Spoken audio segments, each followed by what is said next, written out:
All right, we start off. So Ospreay and Moxley are brawling in the parking lot, and Wei and I had a discussion on Monday. We're like, okay, this United Empire Death Riders. I mean, are we thinking Forbidden Door, Anarchy in the Arena? And I was just about to say, hey, Wei, how about Dynamite? How about Edmonton, Alberta, Canada? And Wei would have said, well, when are they going to advertise? You don't advertise that in advance. You just do it right away here at the beginning. I had no issue with this not being advertised. Number one, it's not okay. Like, I think the United Empire are really cool. And like the idea of a United Empire versus Death Riders is certainly really cool. I don't think it's the type of attraction that'll get people like necessarily tuning in. But as a surprise, I think it's a magnificent surprise.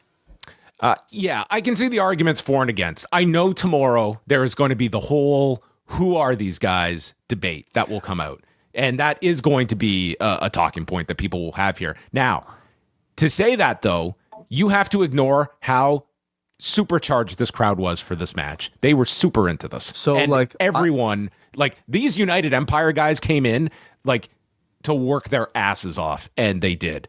I'm often somebody who would suggest that AEW could do more to introduce certain people. In this case, I don't think it mattered because the only introduction you needed here is that these are Will Ospreay's friends. They're Will Ospreay's friends from home, or they're Will Ospreay's friends from his old school. All right, and that's all the introduction you need. He's fighting this gang, the Death Riders, and he's brought his bros from Japan. And that's kind of all the backstory necessary. You know, let the fighting do the introduction in and of itself. I still think there's a good shot that this could be Anarchy in the Arena. Yes, I agree. Especially after like how well tonight came across. I mean, you know, we don't know when Forbidden Door is, but this lines out a lot potentially for Forbidden Door as well. So we get this big brawl with, the United Empire, and they're all here in like suits. They had a really cool look here. Great like dichotomy here between the Death Riders and the United Empire. Windsor and Marina Shafir are also heavily involved as they have the pre-show match. Akira leapt off a car. Hanare, who I thought was amazing on this show, slams Yuta onto the trunk. Like, to me, Hanare might have been the biggest standout because his look, his fire, his intensity was like, you want to talk about a guy getting over without saying a word. That was Hanare tonight. I would say the same for Francesco Akira, John. Like, those two happen to be the standouts to me. And I just like... I just don't think that this guy's ever going to do another table spot again, because tables do not agree with him in this country. Yeah, maybe Francesco Akira and tables need to take a break, pun intended. But those two were treating this like it was the biggest platform that they've ever had. Oh, I think all of them did, Wade. Like, they all came in here like, this is a huge shot to make a mark for ourselves. And they probably thought coming in, like, we're not going to be known by everybody here, and we have to just number one, just wow everybody for that fact. And number two, if you are building this for an Anarchy in the Arena, we've got to give them the greatest appetizer of all time. And I don't think you could ask for much more than what we got at the end of this show.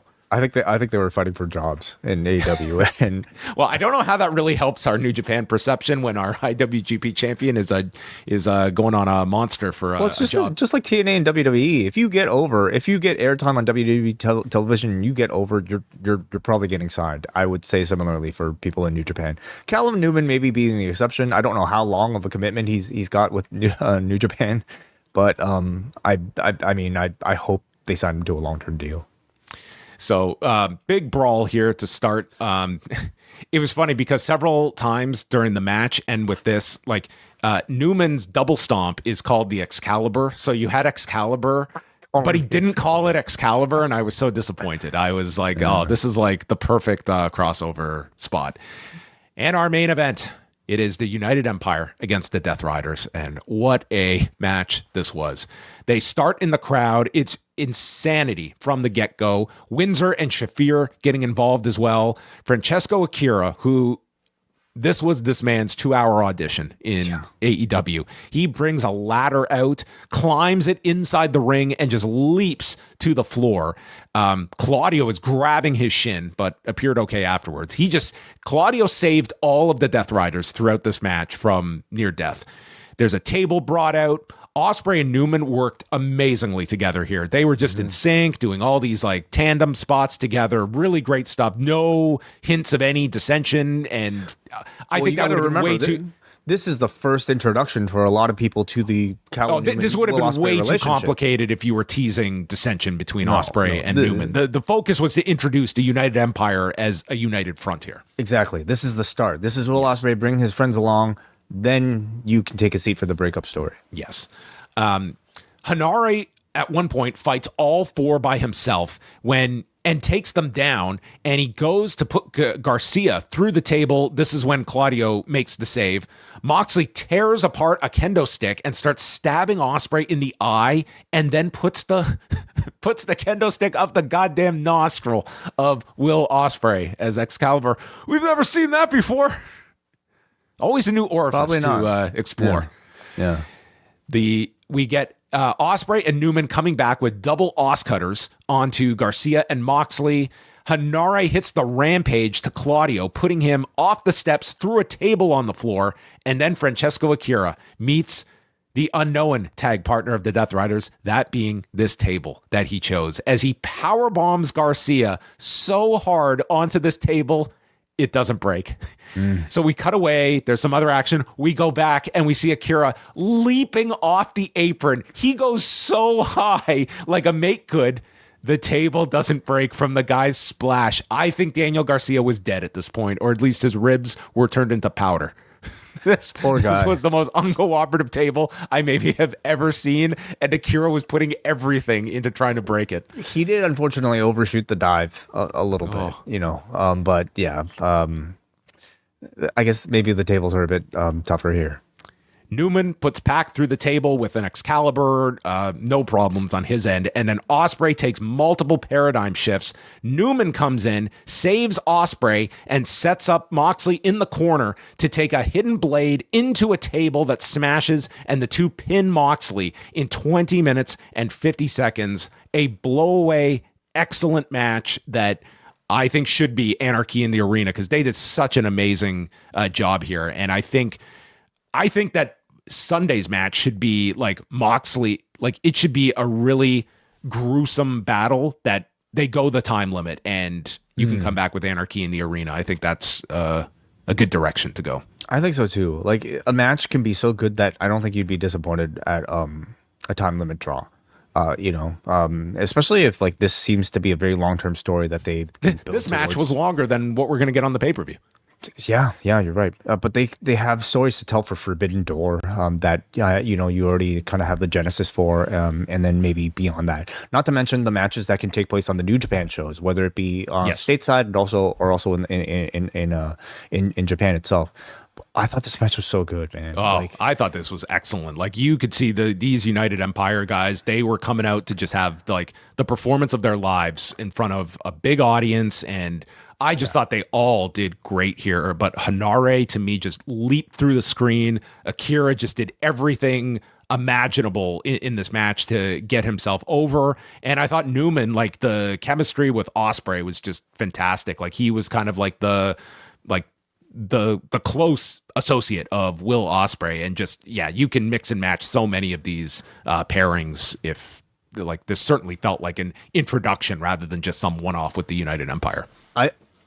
And I think it I had thoughts that maybe this sort of showcase in a Double or Nothing in an Anarchy in the Arena might have been like too good of a real estate for Tony Khan to give to people in another promotion. But you look at the result of this and you just kind of hear the type of wrestling fan Tony Khan is. I don't think he worries about that. I think ultimately he just wants to provide excellent wrestling, and I can certainly see this taking that spot with the inclusion of Alex Windsor and Marina Shafir. Just to kind of fill it out with the 5 and to also add the female element in there. But this match itself didn't need any of that tonight. They didn't need a cage, they didn't need Anarchy in the Arena. This was just a great wrestling match with a little bit of kendo stick up the nostrils thrown in there.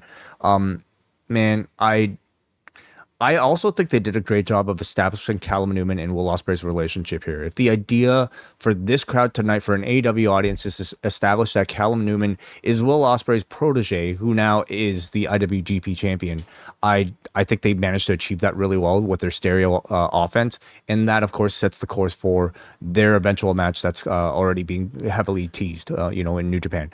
But I never thought about this. Like, could Forbidden Door be a place?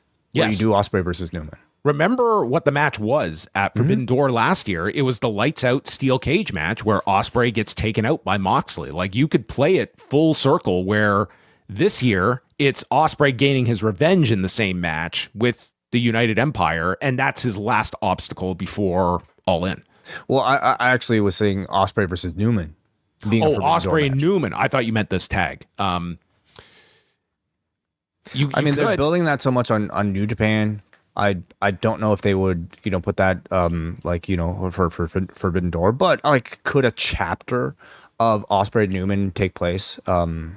I wonder. I just wonder. It's just a possibility I never really thought about. But there's a lot, and it shows the continued strength of this New Japan AEW relationship by having so much like crossover that makes it a lot of fun to watch if you're keeping up with everything.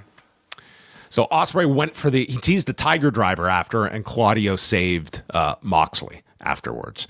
So, so it is interesting as well, the contrast, because on Saturday at Sakura Genesis, it's Ospreay that was sort of the one that was leery of how deadly this United Empire is and how far they will go. And here in AEW, it's Ospreay that is the one that is out for blood and trying to destroy Jon Moxley. So it's like he's playing, but he's not cheating. He's not, but it's like, that was the whole story on Saturday, was that like we don't cross a certain line, and This is, Ospreay wanted to take this guy's head off. They are telling separate stories in a way, but like depending on, I guess, the location and the audience, I feel like it could be all adapted to make sense. Yeah, I do foresee a lot of State of New Japan Panic coming out as of this, which I don't necessarily get that. I mean, that. But was this bad for New Japan? What you got tonight, the fact that the United Empire and Callum Newman as IWGP champion got this sort of stage. As long as you have ultimately that benefit, but I think this is the reality. They will never enjoy that security, because there's a lot more money to be made over here. Every single person on the New Japan roster, save for like your lifers, like I think Toru Yano and Toki Makabe are there to stay, but generally anyone there under the age of 35 is ripe for the picking. And that's just the reality. You're going to be like, the days of having an Okada that you can build the next 15 years around, those are done. Those days are done.